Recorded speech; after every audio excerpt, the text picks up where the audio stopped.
Well, hello, everyone. Thank you for joining us today for our 9th installment of Commitment to Change, a initiative of our Equity and Inclusion Committee that we started back in June. So here is our March installment, and we're delighted to be able to present so many interesting people for you today. So again, thank you for joining us. We want to thank all the AICP partners for their support in all our endeavors and everything we're doing, allowing us to take on so many different initiatives such as this one.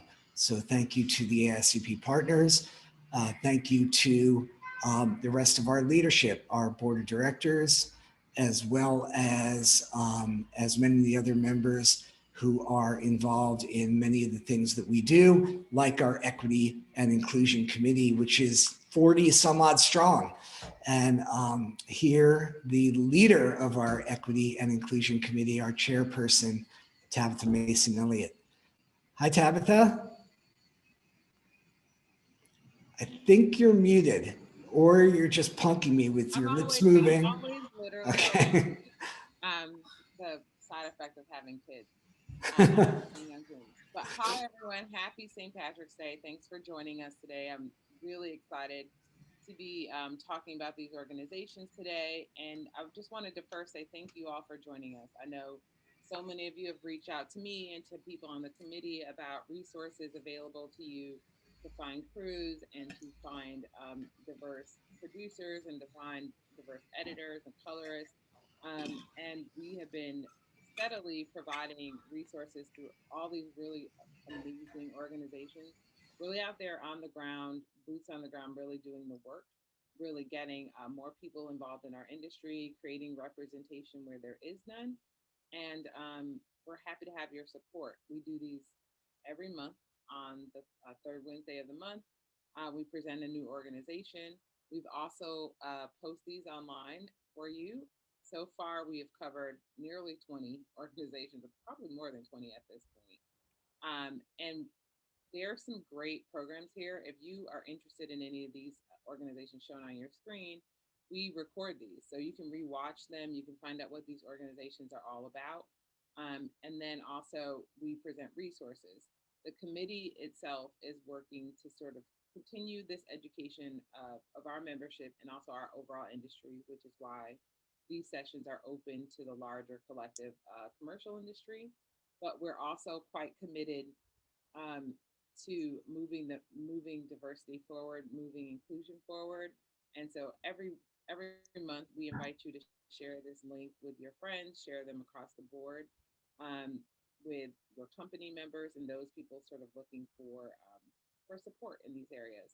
Um, Today we're going to feature some really great organizations. We're going to talk a little bit about how Double the Line rollout is going and present some resources for that as well. So thanks for joining us, and we look forward to hearing about Sporas today. Great. Thank you, Tabitha. And as Tabitha said, we're going to give a few updates from some of the initiatives of the committee that are really taking off and have become great tools and resources for everyone involved. But before our 21st organization that we are highlighting, Sporas, which is, we have a great team here. Michelle Clementi is going to drive and take the lead here and introduce her whole group. But it really is interesting when you see a global network of colleagues come together in our crafts, as we've done here in the camera area, the entire camera crew forming this kind of network as they've done.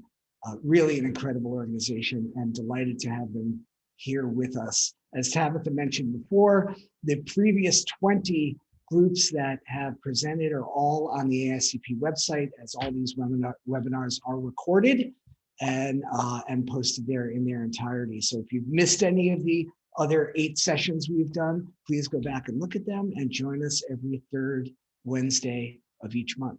So Michelle, welcome. Hi, Matt. Thank you for having us. Hi, Tabitha. Thank you all. Thank you to everyone in the AICP and for having us here with you today. I'm here today with Sporas, and we have Tommy Maddox Upshaw of the ASC, Bongani Malambo, a DP with Local 600, myself, Michelle Clementine, I'm a camera operator with Local 600, and Emily Wan, one of our directors in Sporas. So we wanted you guys to get to know who we are, and if you guys want to add anything about yourselves, but we wanted you to get to know us and our members, and we have something to show you from some of the work contributions we've given.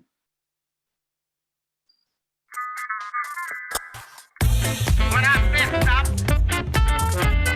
don't move. And when I say get it, I want all of y'all to go boogie. Hold it now. Boogie woogie.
I love that sizzle reel. I love seeing our members behind the screen. And so we wanted to share this and show you guys who we are and about Sporas being an educational, social, and professional network of artists, visual artists who are dedicated to uplifting cinematographers and camera crew of multi-ethnic backgrounds around the world. We have members, in Japan and in South Africa. So we are a global network who really have helped each other grow in our craft. And we really wanted to show that we are like the soul behind the lens, the human behind the lens. Like we are sharing things that we think will evolve, our connections with each other and grow our opportunities. And, we want to grow in the programs that we're able to provide as well. The Artisans for Change all over the globe. So no matter where you have a project, if you know the Sporas network, you can find somebody to crew up and wherever you are. We began as a group of DPs of color who met at Camera Maj, and from there we sort of started just group chats. And from those group chats, we were expanding and wanted to, reach out to the younger generation and continue the sharing of knowledge and strengthening each other so that we are at a world-class standard of efficiency in our craft.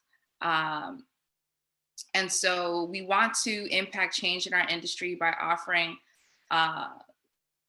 to partner with us and increase opportunities to diversify your sets and demonstrate a commitment to equity. And just by providing job opportunities to our members and creating engaging this supportive community for filmmakers of color as they progress in their careers. So partnering with Sporas will definitely help us in this endeavor in trying to build this community and definitely help impact the change we hope to see in our industry. So Emily, I think this is a chance you can show us how to build our community as well. Thanks, Michelle. So what Sporas does, first of all, is we build community. And that this is one of our most important things that we do focus our time on. And we do so by having monthly programming to continuously build and engage our community inward and hosting different kinds of events. So a few examples would be our roundtables we do, which we try to aim to do once a month. And this is to basically elevate and amplify underrepresented filmmakers. So we do so in this first one, The Black Image Now, with Richard Vialet and Michael Watson, basically them talking about their TV shows they're on and elevating Black subjects and Black stories. We also do office hours, which is an internal way of programming, which we bring outside resources, outside companies, outside organizations, and bring accessible resources, knowledge, and education to them. An example we had was Shooting Underwater with Ian, which is from the Philippines, and he specializes in shooting underwater. So he was able to answer so many different kinds of questions. Another example of virtual production with Matt Workman. More examples would be Ariel Brown. She's an agent, and she was able to give us more insight onto what an agent's perspective is and answer any questions, unfiltered questions. We had Hive Lighting and Master Built Lenses do some demos with us, which have been really nice as well. Other things we also focus on are our clubhouse conversations, and we basically mobilize all of our members and volunteers to create topics of which we talk about in these kind of rooms with members, non-members, people all over the world, and these have been very successful. We do IG takeovers, and what this is we have a member take over the whole IG platform and share basically anything about themselves, fun facts about themselves, tools they use, and kind of giving tips that way, what they're inspired by. Lighting breakdowns, that has been super helpful, insightful for so many people. And just maybe behind the scenes footage and photos of themselves. We do IG lives on our IG platforms, and having members just talk to each other, have this casual conversation, talking about their career, the environment, the industry, basically everything. And these are just a few more we've had. And basically the heart of it all is this internal chat space we also hold, which is this Discord.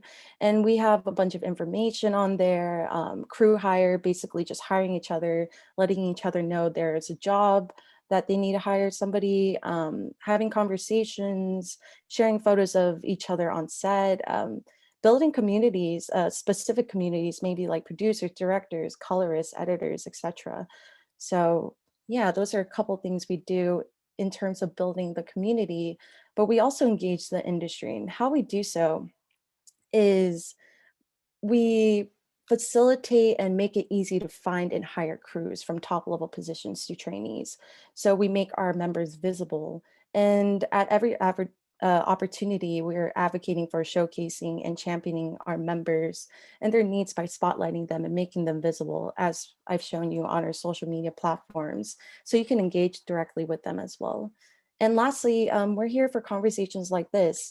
Thanks to the AICP for having us here and allowing us to become a new resource for everybody here that you can engage with and form an ongoing relationship with. And diversity, equity, inclusion efforts are all intentional, deliberate, and ongoing by working with Sporas through partnerships, like Michelle's mentioned, donations that we'll talk about later, collaborations, and so much more. So we're going to go ahead and pass the baton to Bongani, which is he's going to talk more about the problem. Hi, thank you, Emily. So, traditionally, people of color have been shut out of the industry through, lack of access, education and opportunities, through discrimination, through systemic practices that are exclusionary and reinforce, white-only spaces, or, very often tokenism, only a sprinkling of color with no real diversity and inclusion. And so as a result, today, the numbers and the data are dismal. We've all seen studies by Free the Work, by the Annenberg, Inclusion Initiative at USC, and it's not a pretty picture. At the top levels in narrative filmmaking, for example, only 15% of underrepresented men of color helm the top films. There's no, female DPs of color. Only 6% of production designers of color. 5% of editors from underrepresented groups, and it kind of gets worse as you go down the ranks of the crew. And in the commercial space, for example, Free the Work showed that there's only 4%, of Black directors at the top levels on production company rosters. And we don't even know the data for the crew, but I can attest to that from my own experience coming up, sometimes being the only, Black camera assistant on set, the only Black operator on set, or person of color very often. And I'd like to, hand the mic to Tommy Matter Upshur, ASC, to speak from his experience as well. Hey, good afternoon, everyone. Gotta say hello to Tabitha, who I haven't seen in a while. Just want to say hello, sis. I just want to give my experience that, I started in this production space back in 1996. And I was a production assistant. Then I became a grip electric. And then from there, I went to the American Film Institute in 2002. And then after that, I became a camera operator and now a DP in the ASC. But one thing I want to talk about is when I was coming up as a production assistant, even a union grip electric at the early age of 20, the only Black cameraman I saw in this space doing commercials ever, and I worked on commercials between New York City and Boston, Massachusetts, was Malik Saeed. Malik Saeed was the only person I even knew about in this commercial space for cinematographers. By that time, Ernest Dickerson had stopped shooting commercials for Spike Lee, stopped shooting altogether. He started to direct by about 1996, 97. But to think that as I was coming up, I would see some Black crew, and the only Black cinematographer in the space of the commercial business was somebody like Malik, who I ended up looking up to and who I ended up working for and who I, asked to study under. And it's just a matter of the without seeing somebody like Malik in that space doing commercials for Fox, doing commercials for, different products and lines at times, it's, I don't know if I would have the same drive and believe that I could, be where I'm at right now. And it's that understanding of seeing people in the space, and to think we're talking about 1996, not 1966. And I was not seeing anybody in that space all the way up until even recently. I mean, to think you look at the Sporas sizzle reel, and that's an accumulation of work in the last 2 to maybe 5 years, if even that, of people of color and Black cinematographers. And, I'm in a space now that I'm one of few Black cinematographers that do what would be studio TV and studio movies. And it's just really tough at times to, keep encouraging others when there's so few of us, and there's only one other Black female in the ASC, Kira Kelly, to think that, it's, 20, this is 2021 now, and we're just starting to get a little step into the space. It is really tough, and it shows how much more we really have to do. And it's like, I've been quite fortunate because I was exposed to somebody like Malik, and eventually Ernest, and people like Bill Dill and Johnny Simmons and these guys who once in a while were filling those spaces. But between 96 and say 5 years ago, 2016, there really was not many Black cinematographers filling the space as a commercial DP, to shoot the major ad campaigns and many other things, let alone studio movies. At this time, there's probably only one or two Black cinematographers, male or female, that are shooting studio films. In terms of the TV space that I'm in, I'm shooting something now for Showtime. There may be a total of maybe 5 or 6 of us.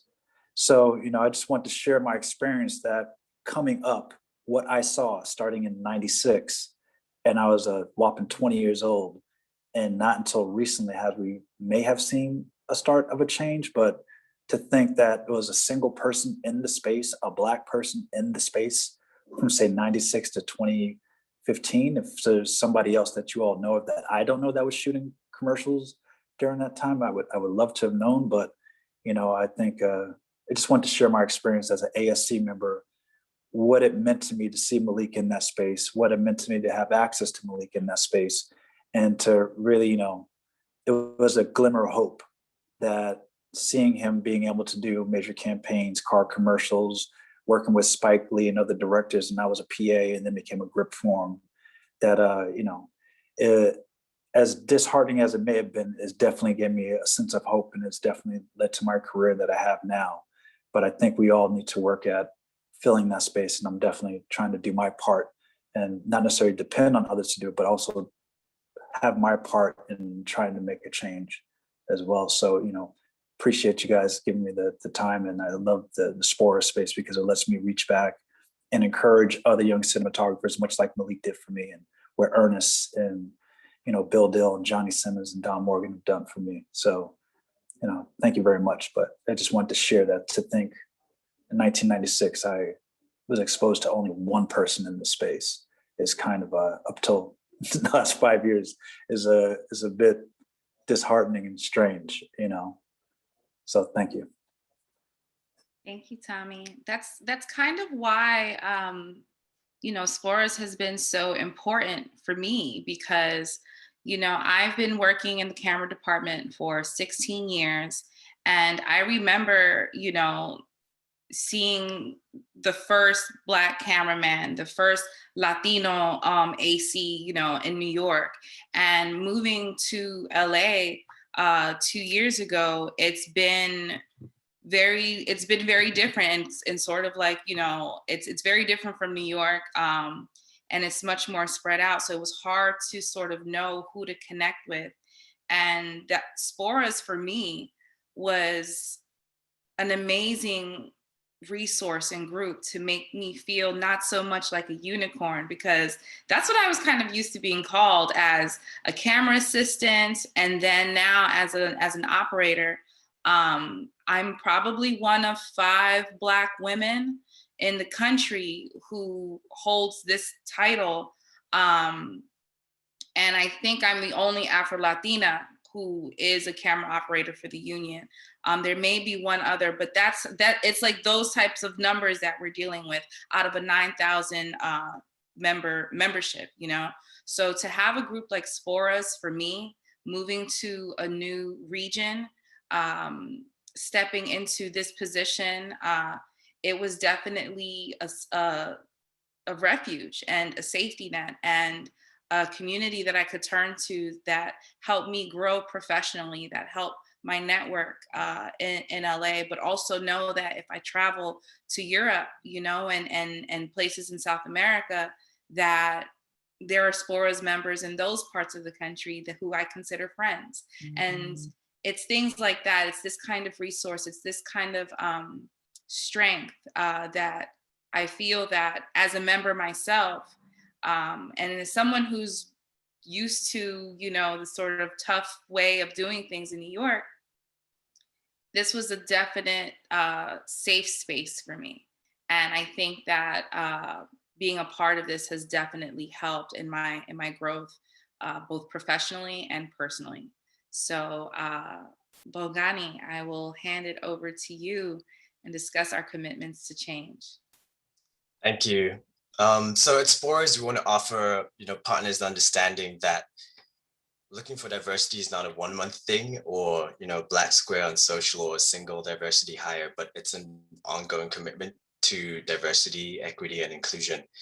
And we appreciate the efforts that people are making, that you are making in engaging with different organizations and bringing us to speak, and making initiatives. We're all in this together, and as an organization want to share, some of our values that we strive to do, and hope that you'll engage in as well. Changing hiring practices and committing to hire at least 35% of cast, crew, and members who are people of color, and striving to exceed this benchmark. And this is just the start. Instituting measurable and accountable inclusivity policies to track and support, people of color on your staff, on your sets, and in your spaces, and then commit to ongoing and sustained self-learning, reading, reflection on the issues people of color facing, anti-racism work, unconscious bias training, and advocating for racial equity, because these disparities, are rooted in a much deeper place that we need to work on as individuals and as a community. Listening to and affirming, starts with, listening to the experiences of people of color, of all genders and sexual identities, and hearing, the barriers that they face, and normalizing these kind of discussions, in the industry. And, it's been great. You're at 30-something organizations now, and I think this is really amazing. And using your power and privilege in the industry to fight for real change at all levels. And Michelle is going to speak specifically about how you can do that with Sporas.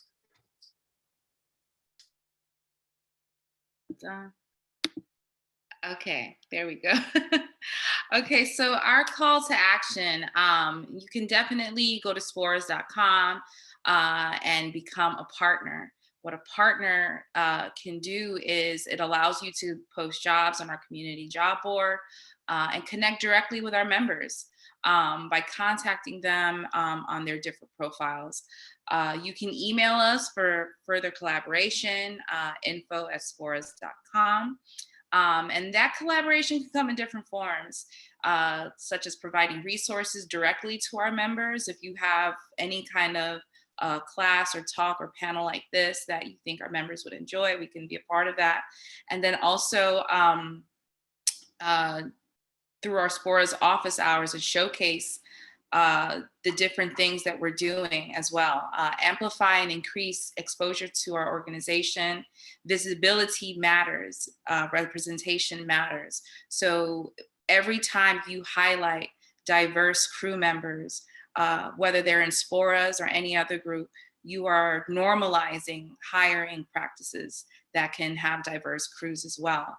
And for those who are committing to AICP's Double the Line initiative, if you host and mentor Sporas members on your sets, and especially for those who are looking to shadow and move up, there are different ways. It's not all about hiring, but also educating. We really see education and mentorship as a definite goal within our organization, but also for our partners' organizations as well. And then overall support through professional development, mentorship, job placement, hiring, visibility, promotion, workshops, and all this support goes a long way. And yeah, Emily, if you want to talk some more about other ways to contact us. Yeah. Thank you. Awesome. And one more thing too, if you can, so I think monetary support also goes a long way. And we have this function on our website, which is the donate button, and that will take you to a GoFundMe link. And we're going to be using this for various things that we plan to have goals for in our organization, such as hiring a bigger team and compensating a bunch of our volunteers that distribute so much time and work into presentations like this, or putting together events, so many different things. So, and what you can also do is just follow us on our socials. We're on Instagram, Twitter, Facebook, and Clubhouse, and all of these platforms we do use to post anything about our events. As you see here, we have the AICP post right here just to promote all of that we're speaking. So this is where you can find us. And Shannon, I would love to now put on a testimonial video from our members and just them speaking about what Sporas means to them and what this community means to them. This network within Sporas is bubbling full of talent from all levels across the world. It's one of the most beautiful things that I've seen in my time in the film industry. All this different streamline of information has been amazing. What I love about Sporas is the sense of community that everyone has. It's such a safe and positive space to build, to have dialogue and conversations about anything, not just film, you know, about life, about art, about politics. What makes Sporas so exciting to me is the access that it provides us to one another. I feel that I have been able to connect with a wide range of people, you know, not just from around the globe, but also people who are at different stages in their career. I've been able to learn a lot more from people who I'm happy to say are more experienced than me, and learn from their real life experiences as a DP. And the fact that it provides us the potential to challenge traditional practices around hiring.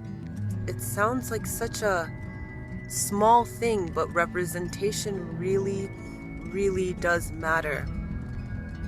When you don't have representation, you almost feel like an outcast. And now I don't feel like an outcast anymore. I feel like there's a huge, huge, huge family that is with me on this journey. It's a space of nurturing where we can learn from one another, hire one another, provide for one another, and actually grow together. The growth I've seen in the community has been overwhelmingly incredible. It's a really good community to be a part of. I just love how, different gaffers and cinematographers, men and women of all ethnicities, get to just, bounce ideas off of each other to help with the growth and help each other kind of extend in this industry and also within this group. I love being a part of Sporas. I love being a part of this community, and I can't wait to see what the future holds.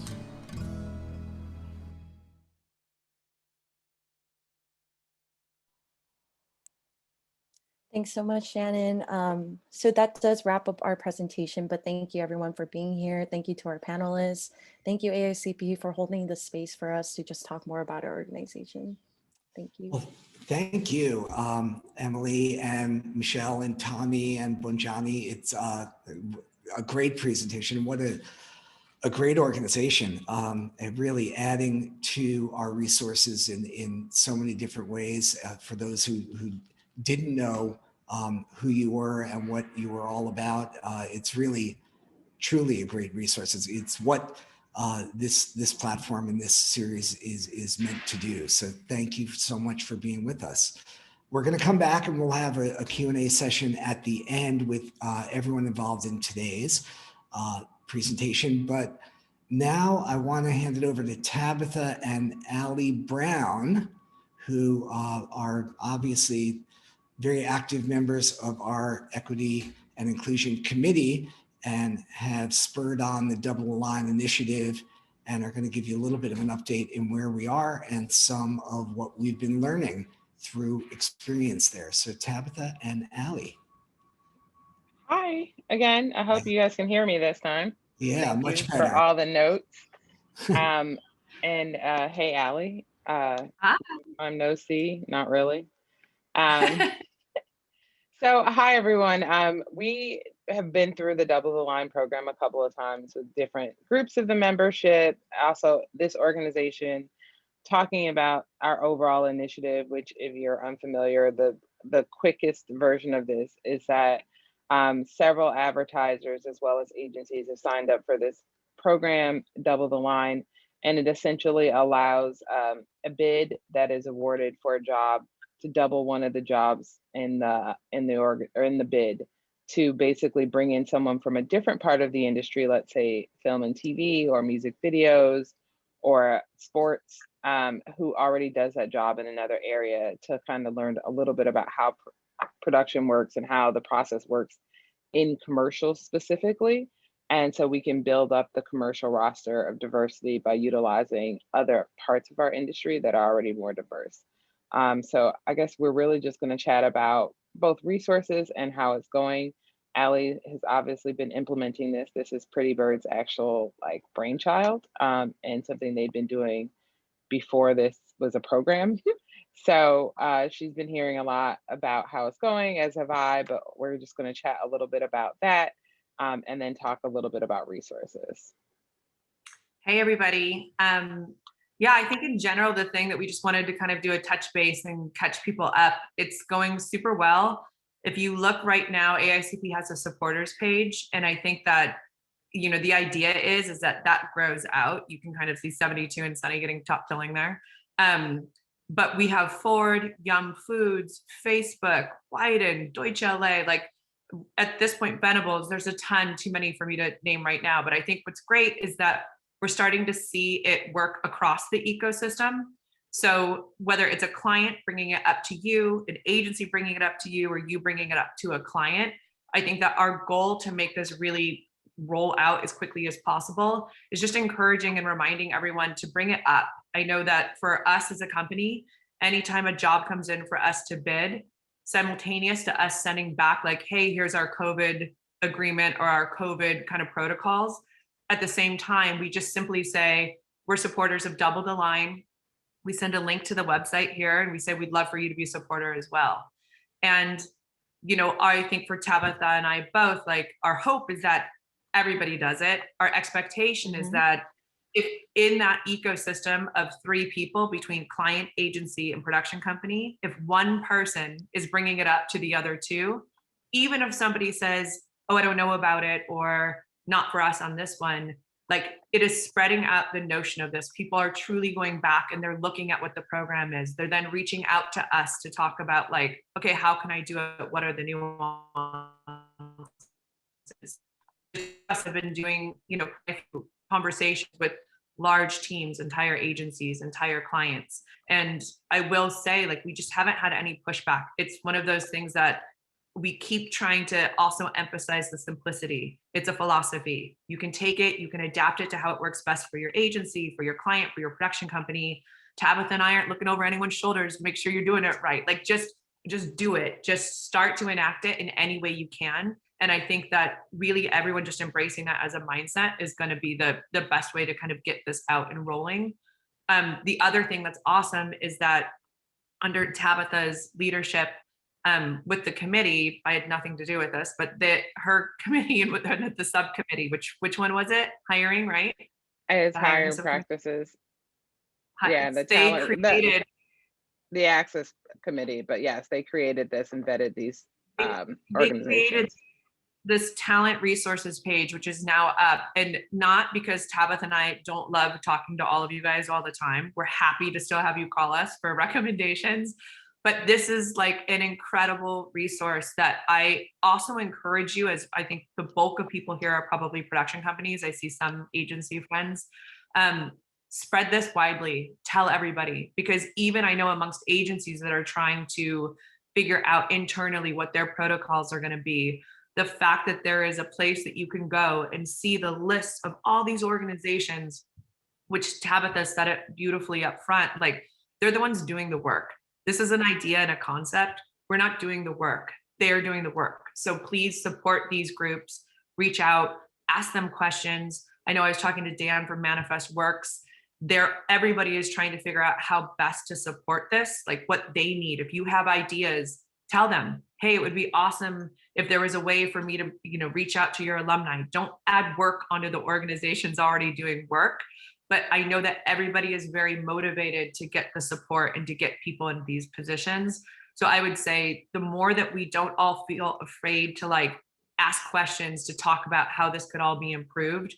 I know Tabitha and I are open books. Tell us anything. We don't profess to have come up with some magic bullet, but we do hope that by getting it out there with the brains, the beautiful brains of everybody on this call, that it will continue to evolve and get better. And I know that the organizations are super motivated to figure out how they can be feeding this. And Absolutely. One of them, go ahead, Tabitha. I was going to kick it off to Dan, so say anything, because I was just going to add, before you kicked it off, a couple of things. One, the supporters page that you'll see on the AICP site also links to a person at that organization. So there is a person to email about the program. So say you're bidding a job with Ford or you're bidding a job with 72 and your producer has never heard of this. That's possible. These places are massive. There are lots of teams doing lots of jobs. There is a person, all of these, in order to get placement on the page, you actually have to provide an email address to someone who is familiar with the program, knows how to implement it, and knows where the funds are to support it. And they're doing that. So we encourage you that if you're bidding a job, just take a look at the page and make sure if the client that you're, bidding with is on there, just do a quick check. That's a really good way to sort of start implementing this if you need a tip for that. And also with the resources page, I just want to say that Kristen Wiltshire went through and did a little drop-down menu that will give you a couple of sentences about the organization. So depending on what you're looking for, you'll know which link to click or how many organizations to check out. So that's it. Awesome. And then I was just going to say, one of those kind of things that we were doing in parallel path is actually Steve Davies introduced us to Daniel, which is crazy that someone in London introduced us to somebody in LA. And what they're doing at Staff Me Up with a sort of, which Daniel will explain to you. I think I just encourage everybody, when he was telling us about it, I'm like, this just feels too good to be true. I keep looking for the catch and I haven't found one yet. But I feel like this is also just a phenomenal resource that literally has been specializing in crew from other arenas. They have an already built-in self-identifying diversity and initiative program, so that as he walks you through this, I think that what this will do for resources and however we can continue to fuel this with names and populate it with people will be an incredible resource. So Dan, I know you're going to talk to everybody about this, but I encourage you all to check it out, because it really is one of those things that every time we kept talking to him, I'm like, this is just too good. So if you ask that for everybody that's interested as well. So thanks, Daniel. Take it away. Happy St. Patrick's Day. Happy St. Patrick's Day. Thank you so much for having me. I want to just first say that while you don't proclaim to have figured out the magic bullet, I think double the line is pretty close. I've been using double the line for the past couple of months in almost every conversation with people in TV and film. It makes so much sense. It's so tangible. It's so doable. So I'm really excited about the legs of this initiative, and I think it's going to catch on in some of the other adjacent areas of our wider industry. So I'll first start off and just say that Staff Me Up, we consider ourselves to be the LinkedIn of media production, but really we're mostly in the world of unscripted television, documentaries, kind of lower budget YouTube digital productions. We've been around for 18 years. We have a database of 350,000 people, 90 plus thousand of whom identify as being part of a historically underrepresented group. About 2 years ago, we partnered with a woman named Bree Frank. She's the founder of Who You Know, which is an organization of about 15,000 people of color in media and entertainment. She's also the VP of physical production at Hello Sunshine, Reese Witherspoon's company. We came together a couple of years ago and decided that instead of trying to reinvent the wheel, let's build on top of a platform that companies in unscripted television are already used to using and see if we can help them be more inclusive. That's how it started. It's turned into really the everyday mission of our company. It's just what we do all day, every day, partly because we're uniquely positioned, and also because, you know, we see the change that we can have. So we're leaning in. I'm going to do a very quick demo. I want everyone to prorate their time and energy and focus. This is going to be a 4-minute demo. And if anyone has any more specific questions or wants to jump on a call with me and have a one-on-one demo, we're happy to set up time.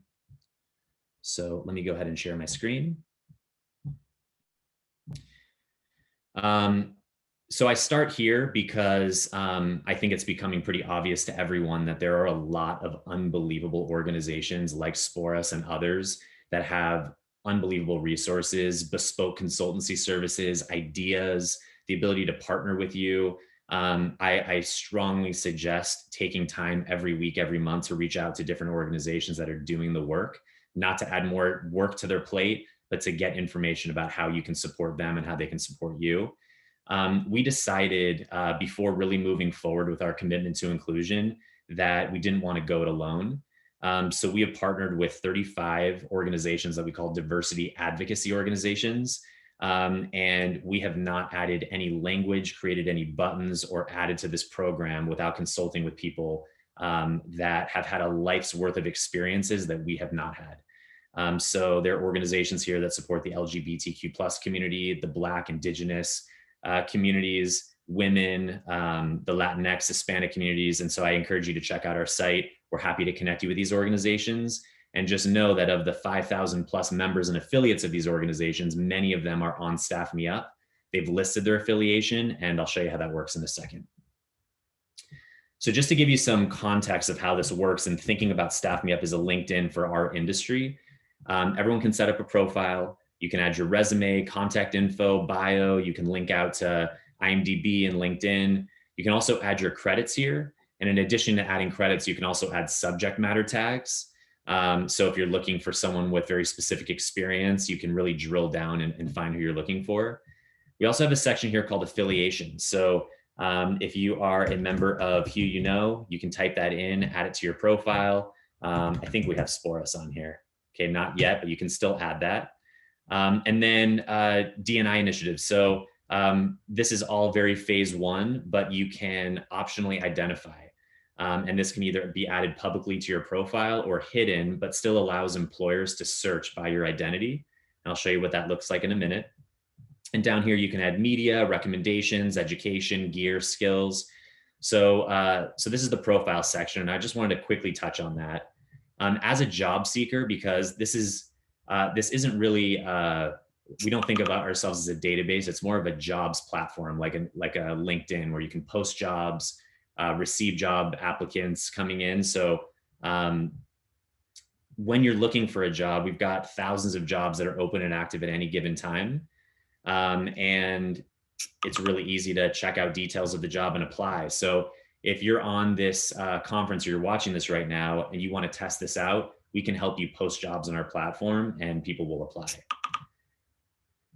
So as an employer, there are two main functions. So if you're looking to double the line and hire someone and discover someone, reach out, you can use our system in two ways.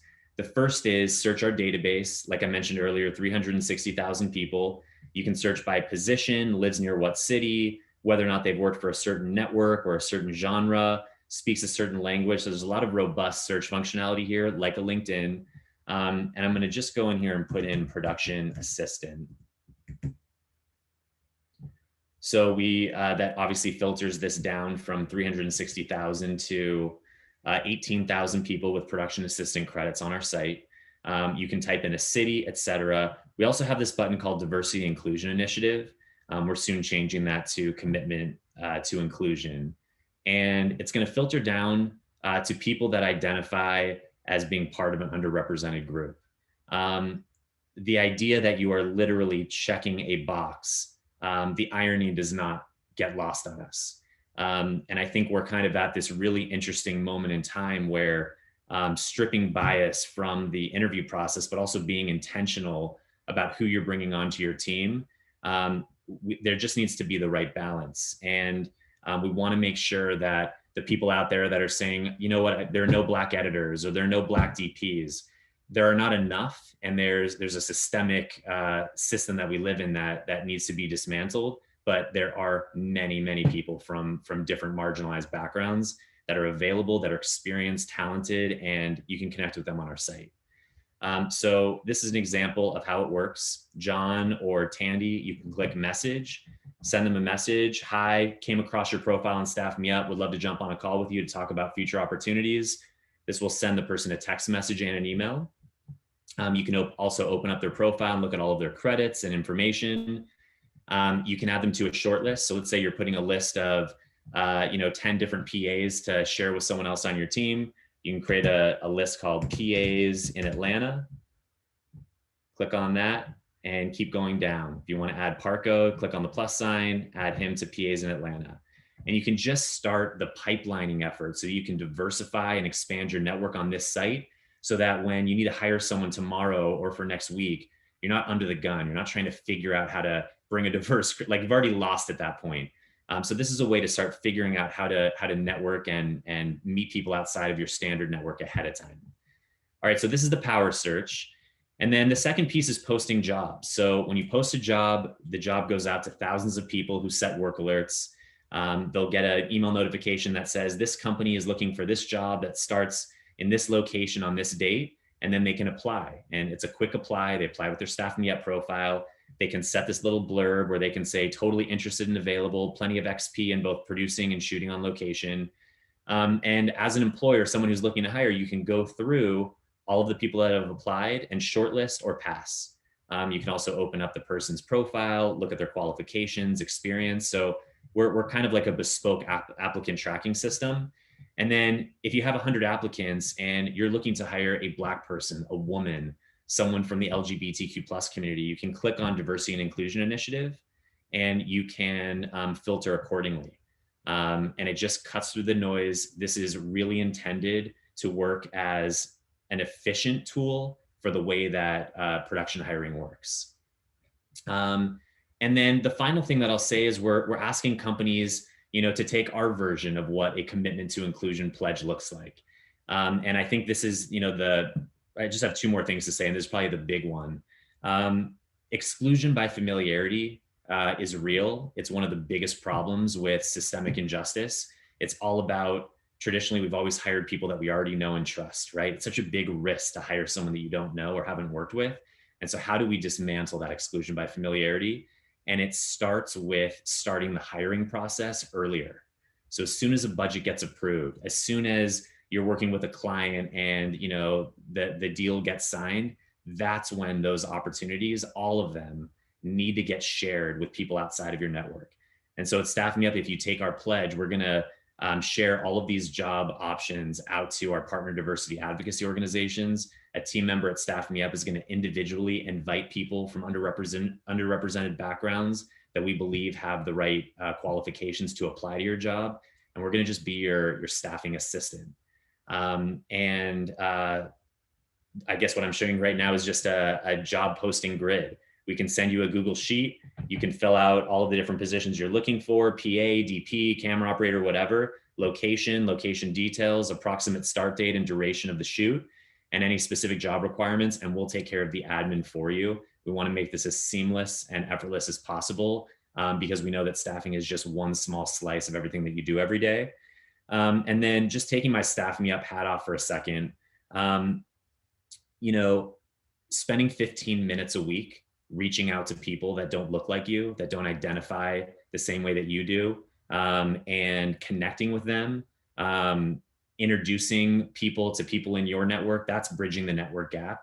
And that is the work that internally at Staff Me Up, we've all found to be some of the most effective work in solving some of the barriers right now. So I always like to share that, whether I'm talking one-on-one or to a big group.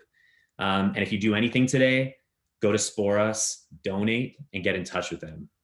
What an unbelievable presentation. I've had a chance to get to know Mobilaji over the past year, and this is an organization with vision and passion, and that was awesome to see the presentation today. So thanks everyone. Please get in touch if you have any questions or want to get involved. And back to you. Thanks, Daniel.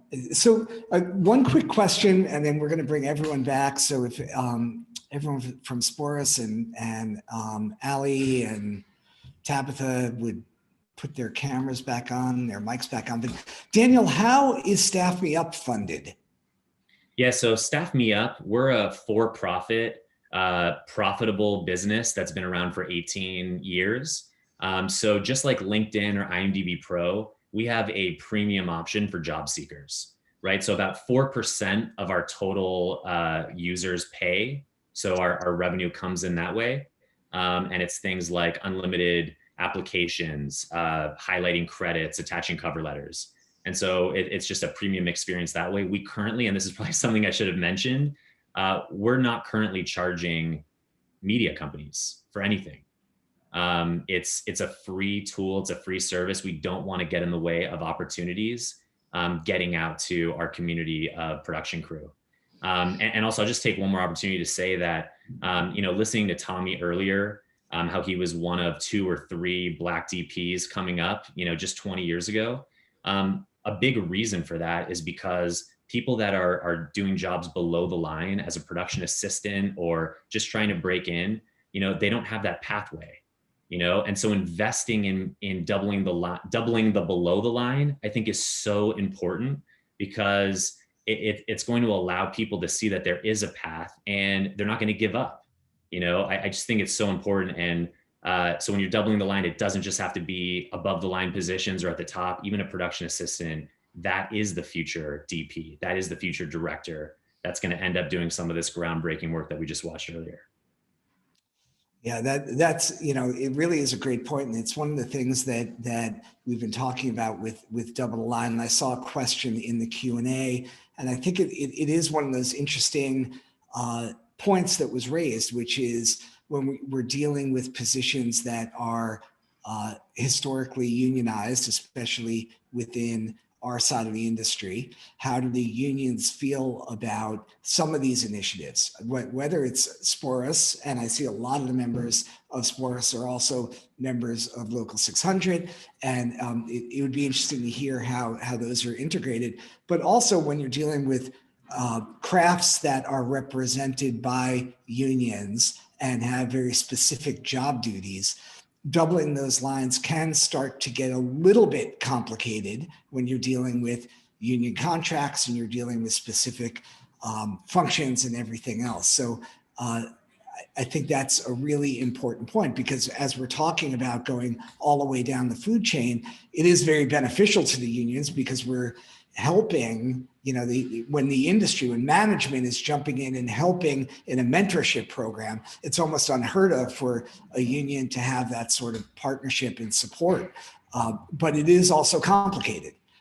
So when you talk about PAs and things that are in the freelance management area, there are obviously, different opportunities and a little less complicated, but also less pieces that are out there to actually do that type of apprenticeship to bring people into those crafts categories. So a lot in there, but that's a really great point, Daniel. And that was a great question, whoever asked it, because it was, it's obviously something we are navigating.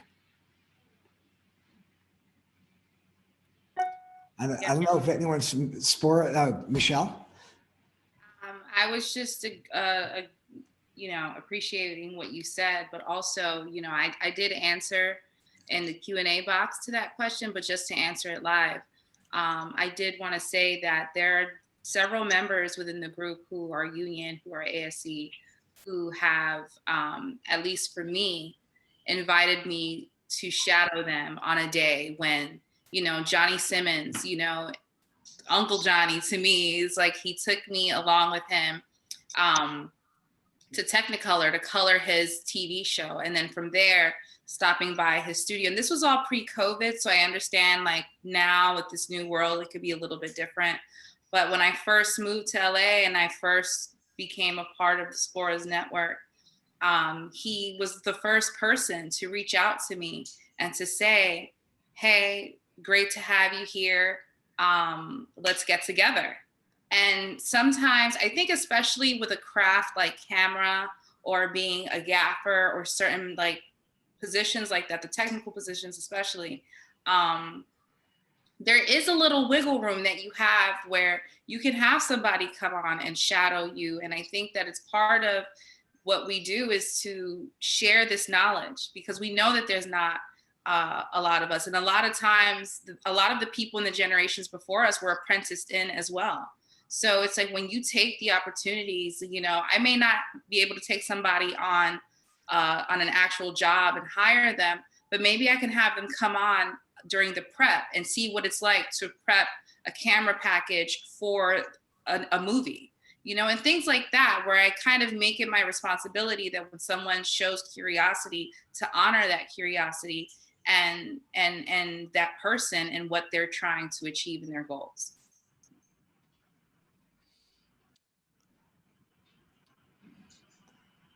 Good. Any other questions for any of the panelists today from any of the attendees? You can raise your hand and be recognized so you can ask your question verbally, or you could go to the Q&A area. I'm going to jump in and say one more thing while we're waiting for hands to raise, if you don't mind. Yeah, sure. Something that's been coming up a lot is this idea that, lots of different people hire different positions depending on what the production is, right? And a lot of times the people that are hiring are not the owner of the company or the CEO. And so hiring someone means you're on the line for that hire, right? If that person doesn't show up or isn't qualified or wasn't the right fit. And so I think it's so important for the owners of companies, the CEOs, the leadership, to speak with the other people on their team that are hiring to say, look, we want to make sure that we're going to get this right.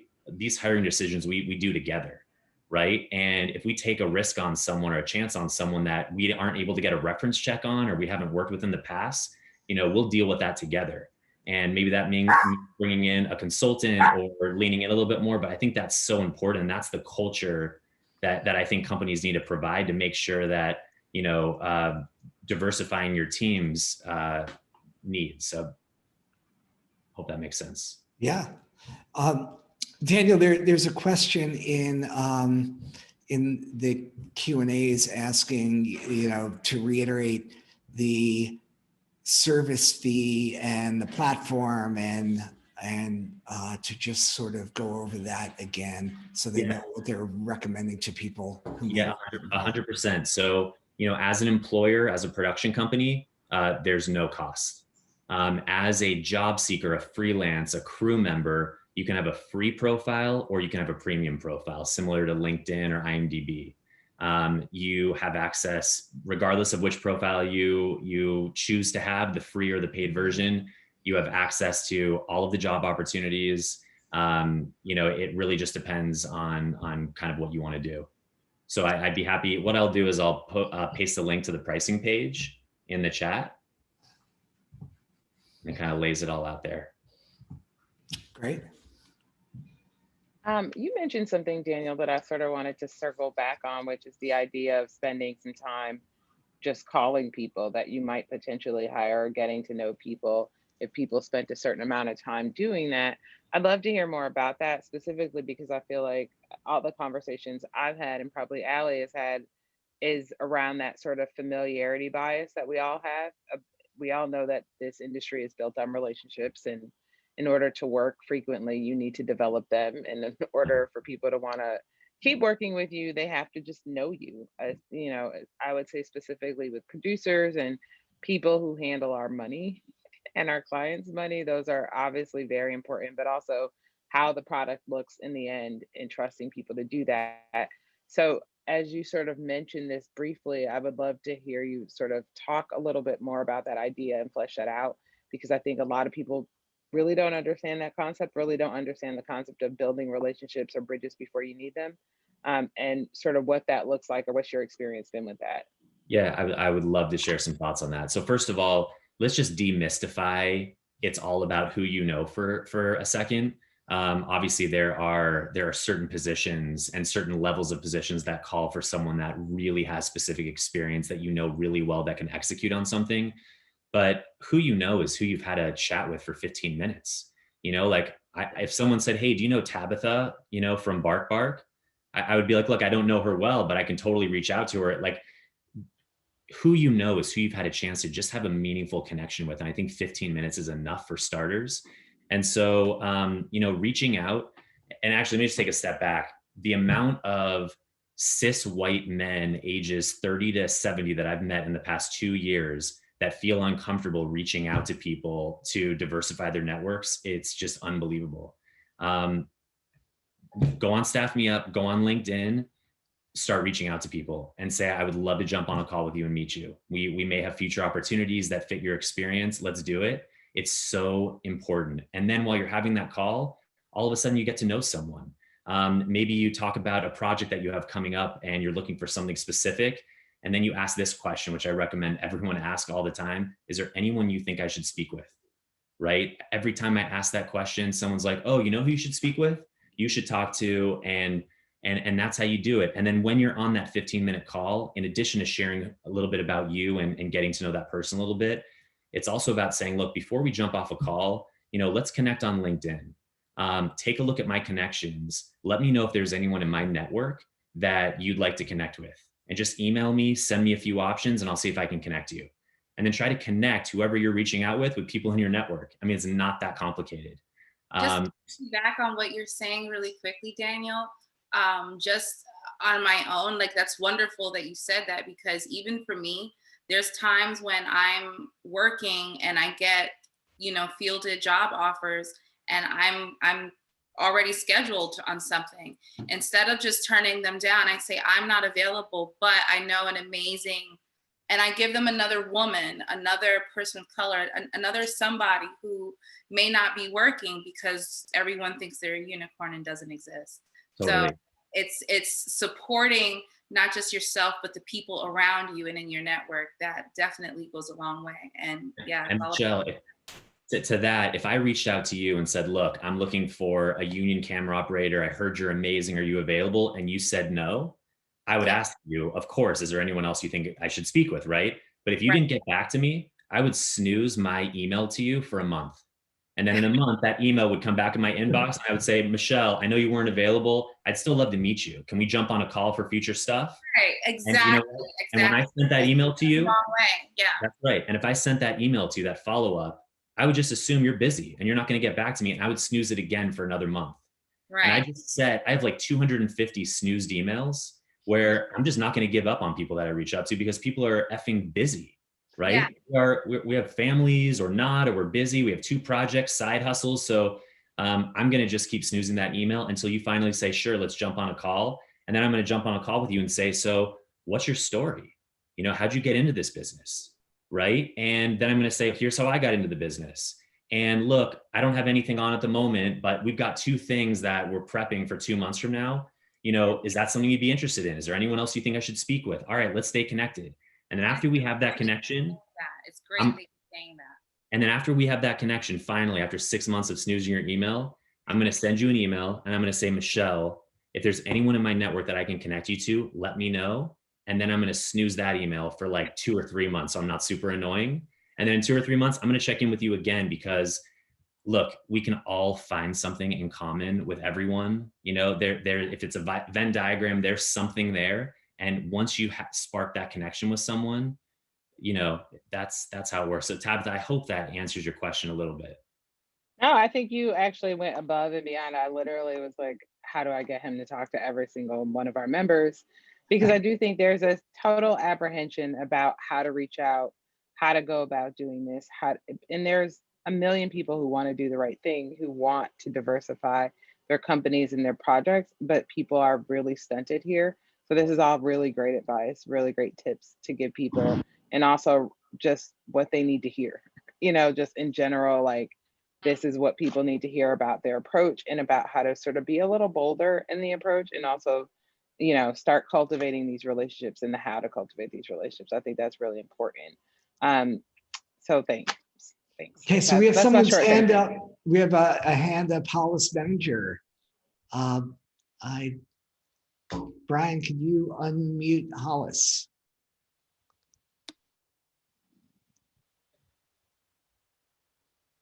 One second. I could do it if that's okay. I think I have the function. Oh, cool. Wow, you got the keys to the car. Okay. Okay, Hollis. Hey, can you hear me? Yeah. Hi. Hey, yeah, I'm just listening in, and I guess I'm here to kind of represent the underdog. And this question is more for Daniel. I was the one that sort of asked the question about, like, you know, when you're talking about Staff Me Up, there's a free version and there's a paid version. And I guess where you know, when I look at, you know, my community, and I'm being very specific here about the Black and Brown community, in terms of resources and finances, part of what I think is a big hurdle for us in this business is that in particular. So I guess I'm just wondering, like the onus is put on the community to purchase the service, right? And again, I don't know the structure, so I just looked on it really quickly. So the free version, I would assume, like everything else, is very limited to some extent. The premium version would allow you to sort of access some of the other, you know, the larger perks, right? Am I sort of on the right path at the moment? Yeah. So what I want to do is I want to kind of address what you're saying in 2 points, and I'm going to start with the second point. So the second point is employers, production companies are going to use Staff Me Up 2 different ways. They're going to post jobs and they're going to search our database, reach out to people, and invite people to apply to jobs. So there's kind of like a push and a pull thing happening.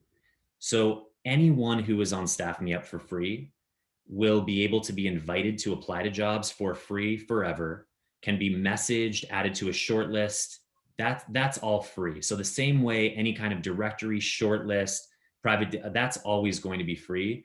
The fee is when you get job applications, when jobs come through and you want to apply for unlimited jobs, you have to pay. And now I want to address the first part that you said. You know, our goal in the coming years is to change our business model, right? We would love for employers and job seekers not to have to pay for total access and connectivity. In about 6 weeks, we're making an announcement.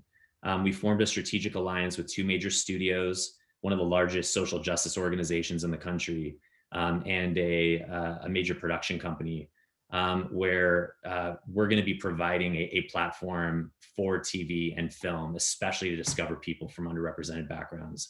And one of the goals of the committee is to help us figure out how to keep Staff Me-Up's operating expenses in line with revenue that's coming in. One of the goals is to figure out how to kind of scale this. So I hear you, really I do. And also people that look like you and people that look like me, you know, if we just look at this from a statistical point of view, people that look like me make more money. Men make more money than women. I mean, this is just a statistic, and we're charging the same amount to men and women and to Black people and to white. And so there's a lot that we're taking into consideration. And another thing that's a little bit off subject, right now, when you get 100 job applications, we rank them algorithmically based on your experience, which is biased, right? Because if there's a white guy that has 10 line producer credits and there's a Black woman that has 18 production manager credits, like, we all know what's going on. And it doesn't mean that that Black woman isn't absolutely equally, if not more capable than, right? So we're going to figure out how to change the data input that goes into our algorithm to make that algorithm more equitable. So I hope you know that I heard you. We definitely want to address that. And we're also making sure that members and affiliates of our partner diversity advocacy organizations, you know, we're comping, we're doing promos, we're making sure that, you know, we help them with obstacles. The organizations that support people specifically from low income situations, kids that are just out of high school, we're taking care of their memberships. We also have a lot of people that are contacting us that want to kind of pay and sponsor a lot of the memberships as well. Okay, thank you. Yeah, I mean, that was the first thing that I thought, because I have an organization that deals specifically with high school kids from underrepresented communities, LGBTQ, Black and Brown, and anyone that sort of defines themselves as such. And what I've found in a lot of these organizations, and, you know, including this one that's run obviously by someone that doesn't look like me, everyone is sort of in the right direction. But I thank you, one, for looking at and addressing what some of those disparities are, even in how you look at the business model, because I think even the large companies and the large studios, the Netflixes of the world, and everyone that's talking about, we are putting aside $100 million to address this issue. Even while addressing that issue, the people that look like myself are not at the table to have those conversations. So we're then perpetuating the same issue. So I thank you. And I just wanted to kind of ask that question, and I can totally pick your brain another day. Well, I'm going to take you up on it. I'm going to reach out to you. If you don't get back to me, I'm going to snooze the email and I'm going to get back to you again. So, like, we're definitely connecting, Hollis. Yeah, well, anyone that knows me, they will tell you that it would not be, you know, it won't be a need to snooze it. I'm pretty active and pretty vocal about it. I appreciate it. And Hollis, go ahead, Ellie. I was just gonna say, Hollis, I'd love for you to check out Pipelines as well, and we can connect over that later, because I'd love to get your organization on there if it's not already. Oh, that'd be great. Thank you. So I'll reach out as well. Daniel, I want one of those snooze buttons. I got to talk to you about it. I'm telling you, get one of those. It is the #1 hack of my life. And it's really because people think like, I don't want to bother someone. I'm reaching out to them because I need something.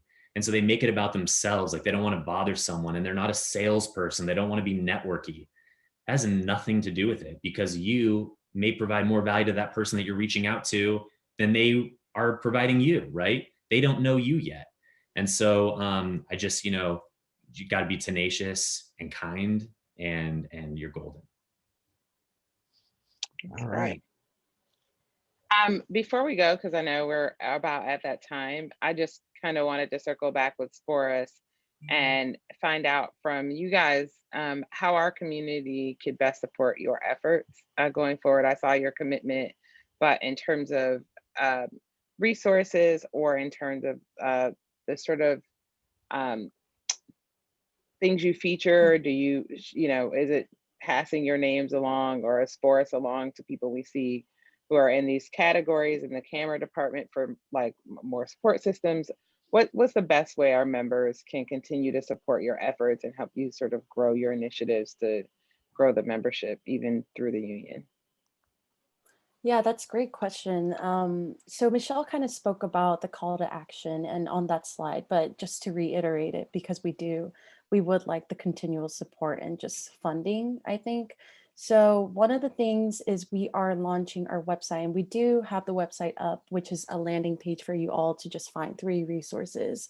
The third one is an FAQ, but it's yet to go live. It will be live in a couple of days. So that's where you can find any questions answered.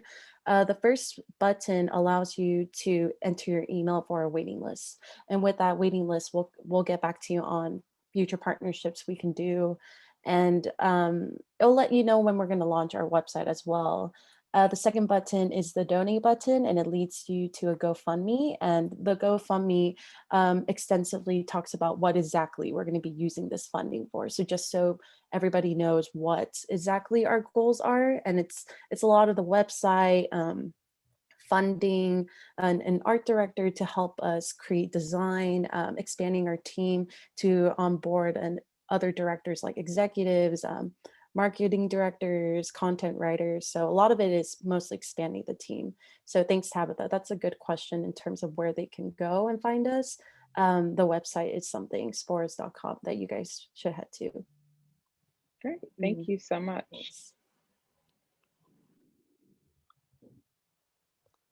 Okay, any other questions, comments, thoughts? Well, we will be back with you with another commitment to change forum, the 3rd Wednesday of April. AICP members, boy, we have a lot of things coming up. We have a St. Patrick's Day party tonight online. I don't know how that works, but we'll see.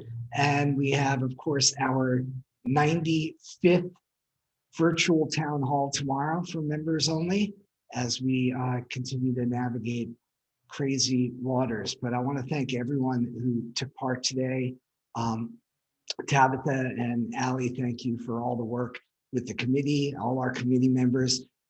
I will leave everyone with one thought, quoting Daniel: be tenacious and be kind. 2 words to live by. And those 2 things do go hand in hand very well. They don't have to be opposed. So with that, everyone, thank you all for joining us, and we will see you all soon. Thanks so much, everyone.